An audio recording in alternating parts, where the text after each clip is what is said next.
And welcome to the Wayfaring Panda. I'm Annette. Today I'm participating in the 30 Days of Sketches put on by Christie's Beautiful Life.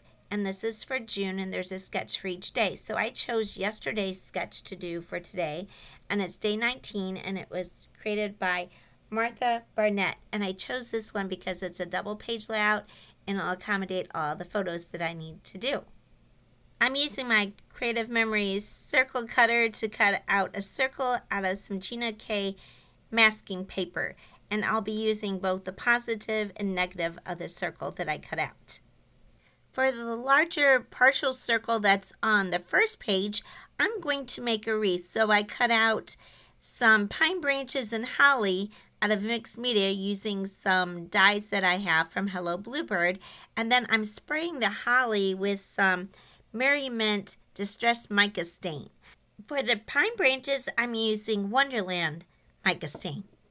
Now, I am also participating in the Iron Crafter Challenge, and so we're given a recipe to follow. So this month, we're to use stencils, ink, wood veneer, and decorative scissors. So I don't know if the mica stain counts as the ink, but I will be using regular ink later. I also cut out some berries with the same dies, and I'm going over that with some Cocktail Party Distressed Mica Stain. And for my wood veneer, I have these little wooden pieces that came from Kaiser Craft. They were called Wooden Flourish Pack Native Breeze. In any case, I'm counting that as my wood, and I'm going over those. Now, the spray kind of moved the berries around too much because they didn't weigh enough, so I'm just painting on the mica stain onto those. I'm not normally into gold, but I saw someone use this product, and I don't remember who it was. But in any case, it's Picket Fence Paper Splatter, which is called Liquid Gold, and it was really pretty, so I wanted to get it. And this is the first time I'm using it because the pattern paper I'm choosing for this layout has some gold accents. So normally I would use silver on a Christmas layout, especially one that's kind of more retro, but since the paper has gold, I'm going to go ahead and use that. So I'm going to paint on this gold kind of stain paint, I don't know what you call it, onto these pine cone wood veneers. Or at least I'm calling wood veneers. I don't know what these really are. I have to say this product looks just as pretty in real life as it did on the video that I watched for whoever was using it. Since I still had some of that gold paint still on my work surface, I'm going ahead and splattering that onto a 12 by 12 piece of mixed media cardstock that I'm going to use for my background. And actually I used two of these, but I'm only showing you doing the splattering on one page because it's going to be the same. And then in the upper right hand corner, I put part of the circle mask that had cut out already, because I wanted to block that off because I'm going to be doing stenciling in that area, and I didn't want my stenciling to not be able to cover up the splatters. Then I splatter on some pink Carnation Mica Mist. Now this one I didn't actually purchase. I had one of their red ones, and I wrote to them saying that, their bottle had clogged up and I couldn't get it out. So they sent this as a replacement, even though the one I purchased was red, but I don't think they made the red one anymore. So now I have a red one and a pink one that are clogged up and I can't use, so I just use it for splatters. The sketch showed two strips of paper going across both sides of the layout, so I cut out two strips of different papers from the Simple Stories Snow Pine Lodge collection, and then I'm going to be using this decorative scissors from Fiskars called Clouds. Now, some people may not have these because these were really popular, I think, in the 90s, and I hardly ever use them because it's kind of hard to use them and keep your paper straight. So first of all, I used it on some scrap media paper just so I could see which way you put it for the negative or positive. So I decided I liked it with the scallops and I'll call it the positive side. So basically on mine, it has a sticker with my mom's name on it because some of the scissors are mine and some are hers. We just kind of mixed them all together. But keeping the name upside down is how I get the scallops. So that's how I know which way to do it. And then luckily, both sides of these papers have some lines on them. So even the floral one with the poinsettias, if I flipped it over, then there was red plaid on that one, so I could use that. And whenever you use these scissors, you just want to make sure that every time you push down on them or you cut, that you line up your scissors so that it's in the same placement that it was before. So like if there's a triangle part, the triangle part, or there's scallop goes where the scallop is. So that's why it takes a while to get across. If you just kind of cut real fast, it's gonna look really messy. So I decided that I wanted the scallops on the green because I'm going to put that on top of the poinsettia so it'll look like a scallop, kind of like a drapery might look.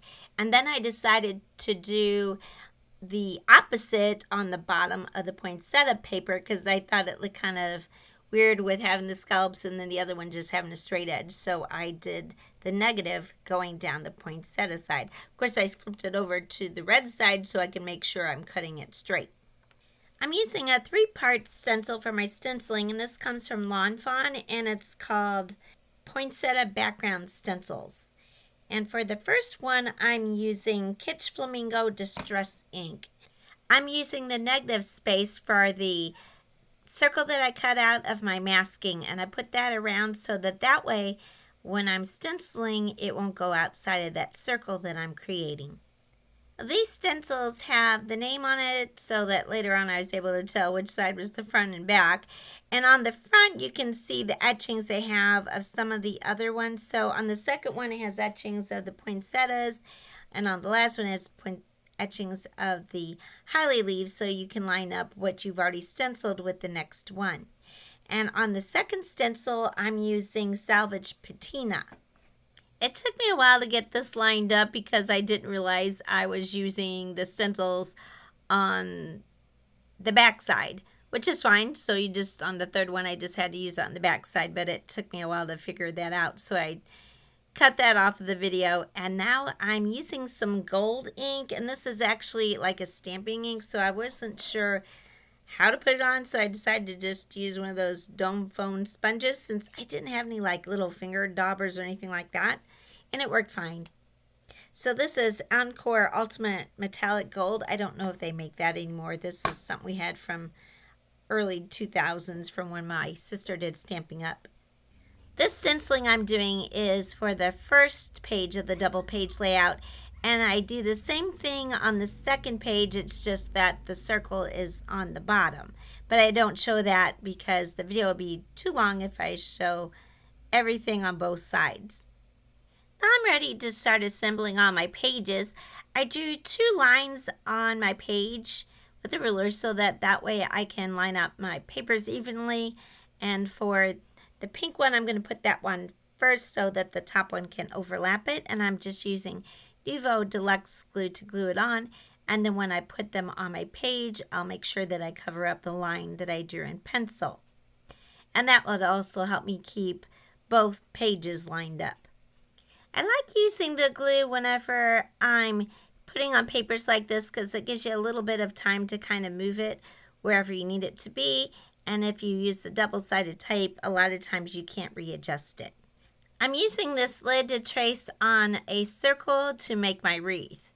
One thing I wasn't thinking about when I sprayed my mica stains are that they are water reactive. So the box that I sprayed these pine boughs on had different colors of mica stain on it from when I did galaxy backgrounds. It had purple, so that one I was holding up on my right hand, that one had purple and kind of the green color in it. So I couldn't use those, so I took out all the ones that kind of had purple and I made some more. And I put paper towel on the box before I put my mixed media paper down and sprayed it.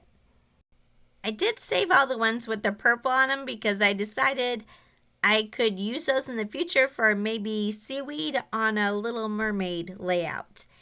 So first of all, I just started putting these down just to see how they'd go because I've never made one of these before.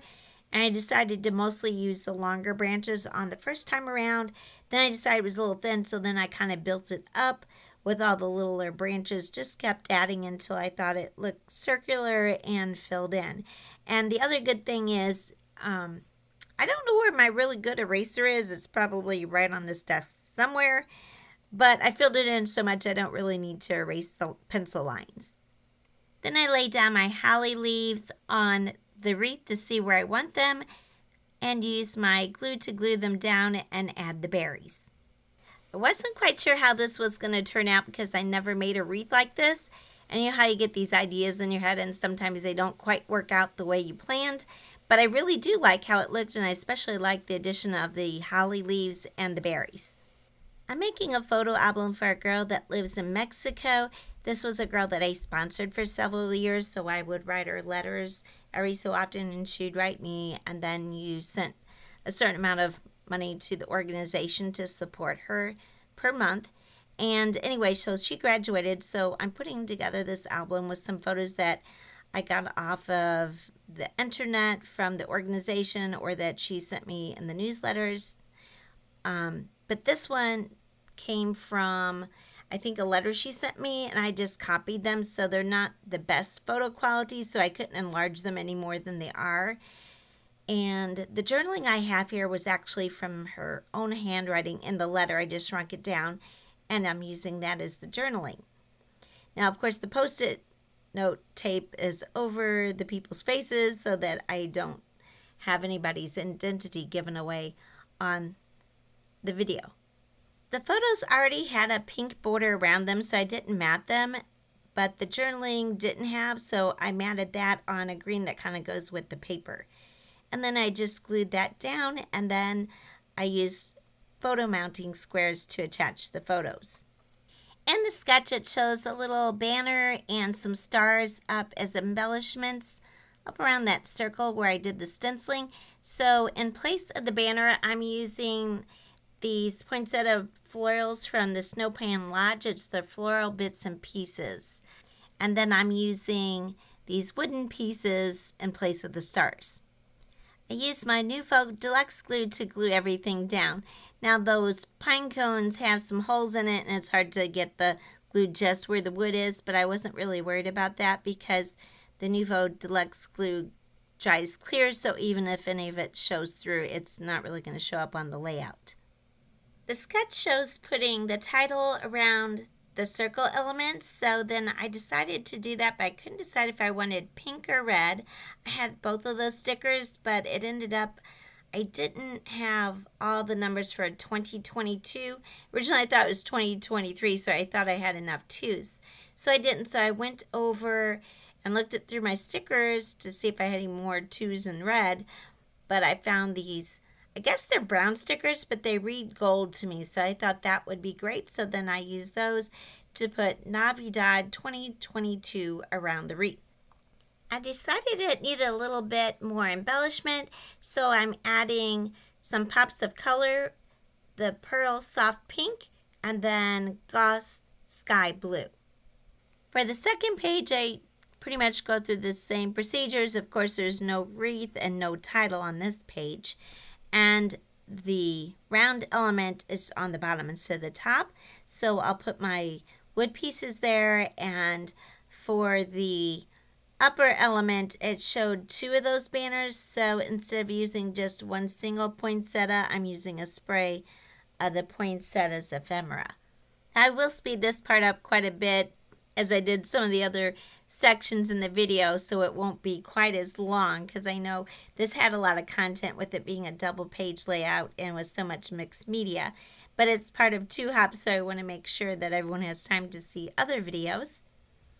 I'll have a list to the different playlists, both of the 30 days of sketches and also the Iron Crafter has playlists. So I'll have those at one of them at the end of the video, and then they'll both be in the description below. So you can hop along and see how everyone uses the different sketches and how they use the recipe from the Iron Crafter. I think it's always great to see how everyone uses the same ideas, but have their own takes on it, and just by changing up the papers, like you could do what I did here and have a different theme. It wouldn't have to be Christmas. Anyway, it's fun seeing all the different ideas that people come up with, and there's so many talented people on these hops, so I'm sure you'll get a lot of great ideas. I'll put a list of all the products that I'm using in the description below. Some of these will be affiliate links. They don't cost you anything extra to use, but I do get a small commission from any sales that the links generate, and that helps support my channel. I want to thank you so much for watching. If you liked the video, please give it a like, and if you're not already a subscriber, I'd really appreciate if you can subscribe to my channel. Thank you, and have a wonderful day.